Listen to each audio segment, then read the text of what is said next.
वहां लोगों ने अप्लाई नहीं किया था। तो क्यों अप्लाई नहीं किया था? तो रफली घुमा फिरा के आपका सिर्फ और सिर्फ 6,000 रुपए का ही प्रॉफिट बना है। जिसकी इनकम 1-2 लाख की है वो तो 2 लाख की इन्वेस्टमेंट कर नहीं पाएगा। जिसकी इनकम 10 लाख की है, 15 लाख की है, 20 लाख की है, उसके पास फंड होता है अच्छा खासा, वही तो बड़ी इन्वेस्टमेंट करेगा। राधे राधे, क्या हाल चाल है आप सभी के? आई होप सभी अच्छे होंगे। आज हम एक काफी इंपॉर्टेंट टॉपिक की बात करते हैं कि बायबैक जो है ना वो अब अट्रैक्टिव होने वाला है। आने वाले टाइम के अंदर बायबैक जो है वो अट्रैक्टिव होने वाला है, काफी अच्छा होने वाला है, उसका जो रेशियो है काफी अच्छा आने वाला है। तो इस पूरी पे बात करते हैं कि मैं ऐसा क्यों बोल रहा हूं, उसका रीजन क्या है। अब वीडियो को स्टार्टिंग से लेकर एंड तक कंप्लीट देखिए ना। मैं आपको प्रॉमिस करता हूं ये वीडियो आपके लिए काफी काम का होने वाला है, काफी नॉलेज मिलने वाली है आपको इस वीडियो से। स्टार्ट करने से पहले मैं आपको बायबैक पे जो टैक्स लगा है ना उसके बारे में जानकारी एक बार शेयर कर देता हूं। अक्टूबर 2024 से बायबैक पे टैक्स एप्लीकेबल हो चुका है। वो टैक्स कैसे लगा है वो देख लीजिए। देखिए, मान लेते हैं कि आपने बायबैक के अंदर किसी कंपनी के 2 लाख की वैल्यू के शेयर बाय किए है, ठीक है, और उसका जो रेशियो है वो 25% निकल के आता है, मान लेते हैं। मतलब आपका क्या हो गया, आपके 50,000 के शेयर जो है वो एक्सेप्ट हो गए, ठीक है। और जो शेयर चले गए आपके 50,000 वैल्यू के, जो शेयर चले गए आपके, मान लेते हैं आपको उसके अंदर 30% का प्रॉफिट हो गया है। मतलब मोटा मोटा आपको उससे 15,000 बन गया है। तो आपके 50,000 वैल्यू के शेयर चले गए हैं और आपको बदले में कंपनी ने 30% प्रॉफिट के साथ 65,000 रुपीज दे दिए। इतना क्लियर हो गया कि आपने 2 लाख के शेयर बाय किए थे, उसमें से 50,000 के शेयर आपके बायबैक में एक्सेप्ट हो चुके हैं और उसमें जो प्रॉफिट हुआ है वो 30% का प्रॉफिट हुआ है और वहां पे आपको 65,000 रुपीज मिल चुके हैं, ठीक है। अब जो बायबैक का टैक्स रूल लगा है वो ये क्या बोलता है कि जो बायबैक में शेयर आपके चले गए हैं उनकी जो बाइंग वैल्यू होती है, मतलब जो 50,000 रुपए थे आपके, वो आपका बन जाएगा शॉर्ट टर्म लॉस। पूरा का पूरा जो बाइंग वैल्यू होगी, जो बायबैक में शेयर चले गए हैं उनकी, जो शेयर रह गए हैं उनकी बात नहीं कर रहा मैं, जो शेयर आपके एक्सेप्ट हो गए ना उसकी जो बाइंग वैल्यू होगी वो बन जाएगा आपका पूरा का पूरा शॉर्ट टर्म लॉस। और जो कंपनी बायबैक में शेयर ले रही है आपके, उसके बदले में जो आपको पैसा दे रही है, जो 65,000 कंपनी ने आपको पे की है, वो आपको मिलेगा एज अ डिविडेंड के रूप में, ठीक है। 50,000 का शॉर्ट टर्म लॉस आ गया और 65,000 का आपका डिविडेंड आ गया। अब डिविडेंड पे जो टैक्स लगता है ना वो आपका लगता है स्लैब रेट के अकॉर्डिंग। जिसका स्लैब 0% का है वहां 0% लगेगा, जिसका स्लैब 10% का है वहां 10% लगेगा, जिसका स्लैब 20% का है वो उतना लगेगा, 30% लगेगा। तो ये उसका रूल है बेसिकली, ठीक है। तो ये बायबैक का टैक्स रूल था।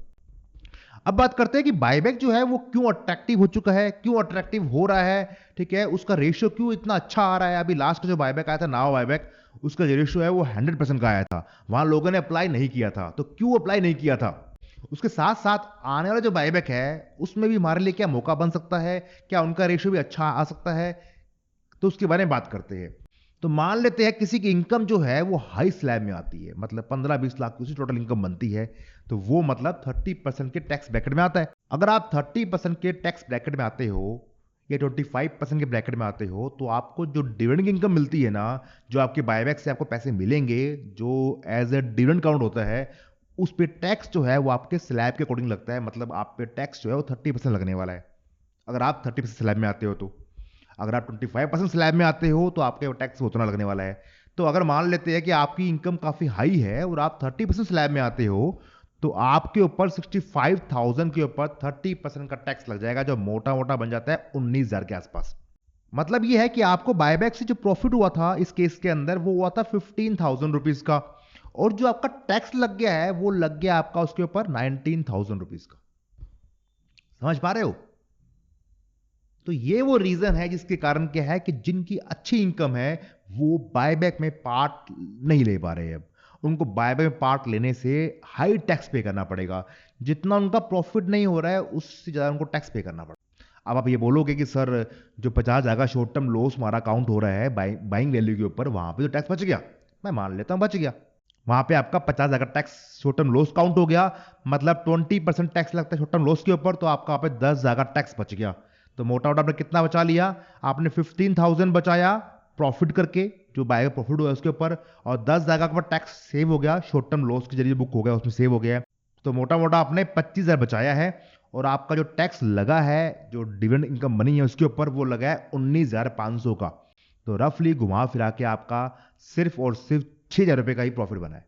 और उसके ऊपर भी जो शेयर बच जाते हैं, क्योंकि 2 लाख के शेयर लिए आपने, आपके 50,000 के शेयर गए हैं, बाकी जो 1.5 लाख के शेयर बचेंगे वहां तो आपको उसको तो मार्केट प्राइस सेल करना पड़ेगा। और इन केस मान लो स्टॉक का प्राइस गिर जाता है, बायबैक के बाद में स्टॉक का प्राइस गिर जाता है और आपकी जो बाइंग वैल्यू है उससे, बाइंग जो प्राइस है उससे प्राइस डाउन जाता है, तो वहां पे आपको लॉस खाना पड़ सकता है। तो काफी हाई रिस्क हो गया है। ये रिस्क किन के लिए हुआ है? जिनकी इनकम जो है वो हाई स्लैब में आती है, 25%, 30% स्लैब में आती है या इससे ऊपर आती है, उनके लिए ये बायबैक जो है वो अब टैक्स लगने के बाद में काम का बिल्कुल भी नहीं रहा है। और बायबैक के अंदर जो बड़ी इन्वेस्टमेंट कौन लोग करते हैं?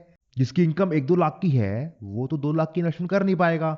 जिसकी इनकम 10 लाख की है, 15 लाख की है, 20 लाख की है, उसके पास फंड होता है अच्छा खासा, वही तो बड़ी इन्वेस्टमेंट करेगा।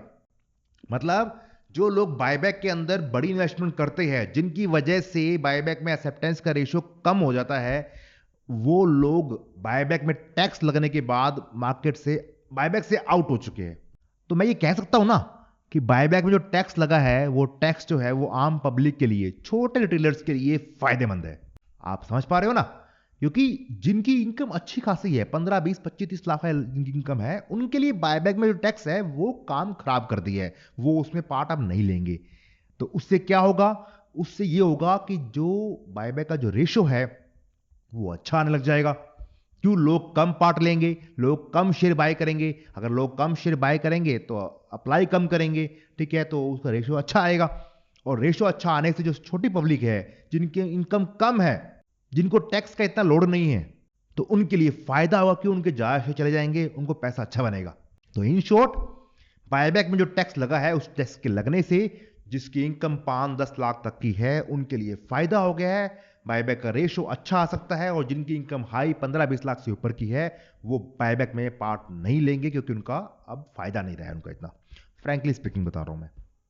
तो यही वो रीजन है जिसके कारण नावा बायबैक के अंदर रेशो जो 100% का आया है। और आने वाले जो बायबैक चल रहे हैं, अभी अभी 2 बायबैक चल रहे हैं, प्राइम सिक्योरिटीज का और एसआईएस बायबैक चल रहा है, ठीक है। उन दोनों बायबैक के ऊपर डिटेल स्ट्रेटेजी की वीडियो बन चुकी है, आई होप आपने देख ली होगी। अगर अभी तक नहीं देखी है तो क्या कर रहे हो यार? क्या आपने मेरा चैनल को सब्सक्राइब और बेल आइकन हिट नहीं कर रखा है? क्या आपको पता नहीं है कि बायबैक के ऊपर पूरे यूट्यूब के ऊपर मेरे से अलावा कोई बात करता ही नहीं है? और मेरी स्ट्रेटेजी जो बनाई है मेरे बायबैक के ऊपर, जो मैं शेयर करता हूं आप सभी को, उसने काफी बम्पर प्रॉफिट दी है लोगों को। तो आप ऐसे मौके क्यों मिस कर रहे हो? जाके अभी देखिए, एसआईएस बायबैक के ऊपर स्ट्रेटेजी वीडियो बनी हुई है, प्राइम सिक्योरिटीज के ऊपर स्ट्रेटेजी वीडियो बनी हुई है। उन वीडियोस का लिंक मैं डिस्क्रिप्शन में मेंशन कर दूंगा। बाकी आप सर्च भी कर सकते हो, prime securities buyback by Yogesh Mantri, या फिर SIS buyback strategy by Yogesh Mantri, आपको मेरी वीडियो मिल जाएगी। और आगे भी आपको ऐसी वीडियो मिलती रहे बायबैक के ऊपर, ओएफएस के ऊपर, right issues, bonus, plate, IPO के रिव्यू, इन सब की जानकारी मिलती रहे, तो चैनल को सब्सक्राइब करके अभी के अभी साथ में जो घंटे का निशान है उसे प्रेस कर देना, ताकि आपसे कोई वीडियो मिस नहीं होगी। और आप ये सब डेट्स भूल जाते हो कि अप्लाई कब करना है, कब रिकॉर्डेड है, कब क्या करना है, तो उसके लिए आप मेरा टेलीग्राम और व्हाट्सएप ग्रुप ज्वाइन कर सकते हैं। न्यूज़ ग्रुप है, बिल्कुल फ्री ऑफ कॉस्ट है, कोई चार्ज नहीं है उसका। वहां पे मैं आपको सभी डेट्स का रिमाइंड करता रहता हूं कि इसकी रिकॉर्डेड है, इसमें आप अप्लाई कर दो, भूल मत जाना। 2 दिन रह गए, 3 दिन रह गए, 1 दिन रह गए, आज लास्ट डेट है, आपको ये सारी जानकारी मिलती रहे। तो फटाफट से डिस्क्रिप्शन में टेलीग्राम का और व्हाट्सएप का लिंक मेंशन है, आप जाके फटाफट ज्वाइन कर लीजिए।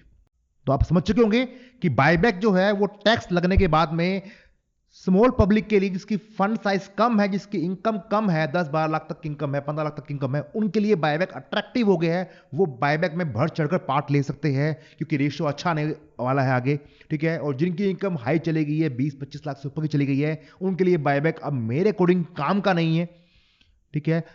उनके लिए बायबैक रिस्की हो गया है, क्योंकि उनके जो शेयर बच जाएंगे वहां पे उनको नुकसान भी हो सकता है। तो वो अपना सोच समझ कर प्लान करना। फिर भी आप एक बार के लिए स्ट्रेटेजी वीडियो जो बनती है मेरी, वो जरूर देखा कीजिए। आपको अच्छा लगे, कंपनी पसंद आए तो आप बाय कर सकते हैं, आपको अच्छा ना लगे तो आप अवॉइड कर सकते हैं, मर्जी आपकी है। ये वीडियो कैसा लगा आपको नीचे कमेंट में जरूर शेयर करना, क्योंकि ये पॉइंट किसी के माइंड में नहीं आएगा कि रीजन क्या है, क्यों रेशियो अच्छा आने की उम्मीद हो रही है। अगर मैं आपको शेयर ना करता तो आपके माइंड में पॉइंट आता ही नहीं है। तो इस पॉइंट से आपका काफी फायदा हो सकता है आगे, आप और इसमें एक्टिवली पार्ट ले सकते हो। तो इसलिए वीडियो को प्लीज लाइक और शेयर कर देना। आपका फायदा हो रहा है तो आपके फ्रेंड्स का फायदा भी होना चाहिए, आपके फैमिली में जो लोग काम करते हैं उनका फायदा भी होना चाहिए ना। तो इसलिए फटाफट से लाइक और शेयर कर देना। कुछ भी क्वेरी, कुछ पूछना आपको तो आप नीचे कमेंट कर सकते हैं। कमेंट सेक्शन आपके लिए हमेशा ओपन है, मैं हर एक क्वेरी को सोल्व करने की पूरी कोशिश करता हूं।